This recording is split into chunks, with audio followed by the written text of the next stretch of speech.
you always worried when you go to the gym that you're kind of scared when you exercise in case you injure yourself? You're always worried about, what if I do it wrong?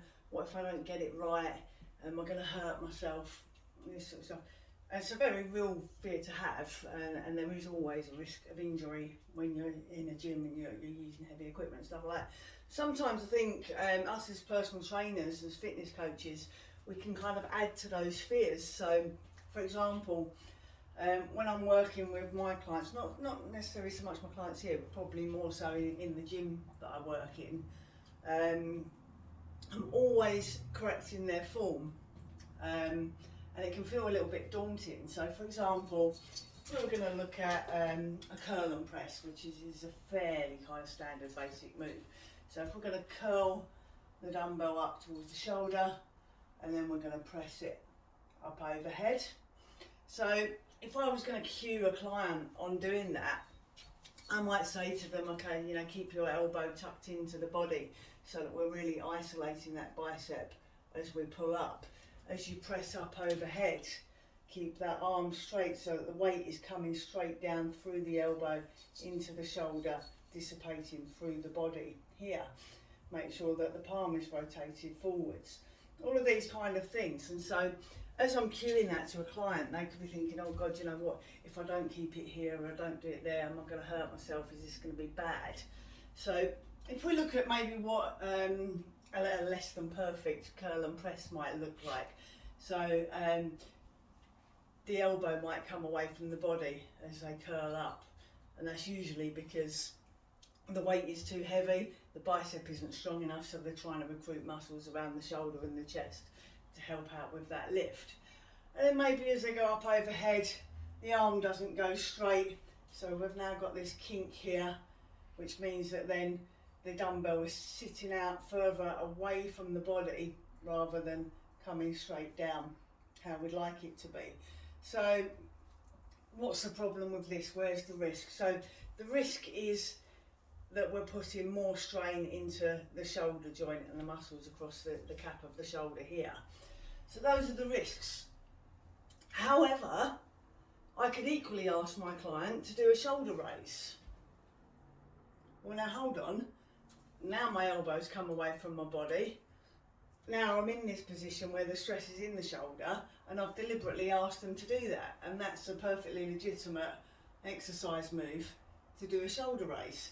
So why is it bad when I do it here, but suddenly it's great when I do it here? The answer is appropriate load.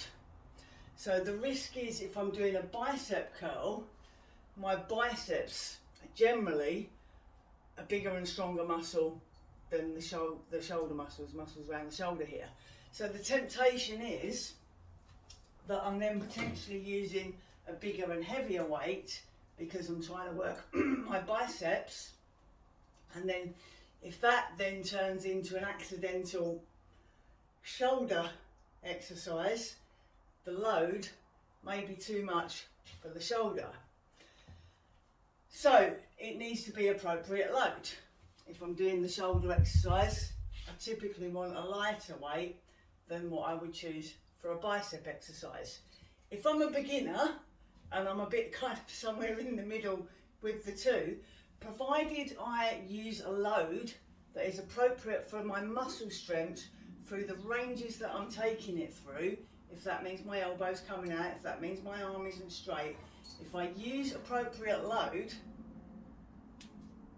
okay, I may not be working the bicep as well as I kind of wanted and hoped, but I'm working the shoulder joint and I'm working the muscles across the sort of pecs here, pec minor, and that's not a bad thing. As a beginner, that's not a bad thing because they probably all need strengthening as well. So the key takeaway point here is, within reason, all movement is good movement, particularly as a beginner. When you're a bodybuilder and you're going in for that competition and you've got to make sure your biceps look better than the guy standing next to you, yes, you're going to want to get this bang on and really isolate that bicep and make sure you're getting every ounce out of this exercise that you can to beat the guy next to you. As a beginner, we just want the whole body to be functioning better. So all movement is good movement. Where you probably want to be a little bit more careful is with heavy loads, and that includes some full body movements, because your body ultimately is a heavy load, particularly if you're overweight. So things like squats, we need to be a little bit careful with. I may need to move my camera down for this. Let's try it down there. So if we're looking at squats, for a lot of people with limited muscle function, limited range, knees go forward when they squat. So that can place quite a lot of stress into the knees as the body weight comes forward, and this is kind of the end point. Whereas if we were to squat with the knees staying back, body weight is much further back, and the weight dissipates all the way down into the ankles and into the feet. So I would be cueing my clients to keep their knees back. But again, it's all about the load and control with this one as well. So if I'm kind of letting gravity take my body down and I kind of flop into that squat, then having my knees in the wrong position could put them at risk there. Because if I flop into it in that position and that weight's coming crashing down, slamming into the knees, then I do risk an injury to the knee. Even in that wrong position, if I control that movement, so I'm not slamming into the knees, I'm just taking them in to a zone in a controlled way. Actually, now what I'm doing is a knee strengthening exercise. There's a guy on Instagram called Knees Over Toes Guy, and he will take his knees over here in positions that will make you wince. But it's because he's done it in the appropriate manner. He's built strength into his knees through appropriate load and appropriate ranges until they get stronger with those loads and those ranges. So knees going forward is not necessarily the end of the world, provided that we control that movement and we control the load that is going into the knees so that it's appropriate for the strength and the tolerance of those knees at the moment. So yes, if I'm cueing you on a squat, I'm going to keep telling you to keep your knees back. Is there a risk of injury? Yes, if it's out of control. If you're careful and control the movement, we don't load up and put 50 kilos on the back when you're doing it.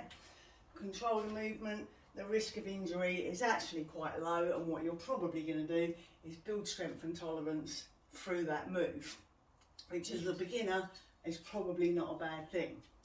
So the ultimate takeaway here is don't be scared of movement. Don't let all of these coaching cues paralyse you into not wanting to do anything.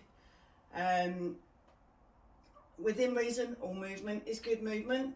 So provided if you're in the gym, you're in a kind of a mixed class and they're telling you to do something and you're not quite doing it right, provided that you're staying within safe ranges and within your tissue tolerance, probably you're not going to get injured, and probably you're actually going to develop strength through that move.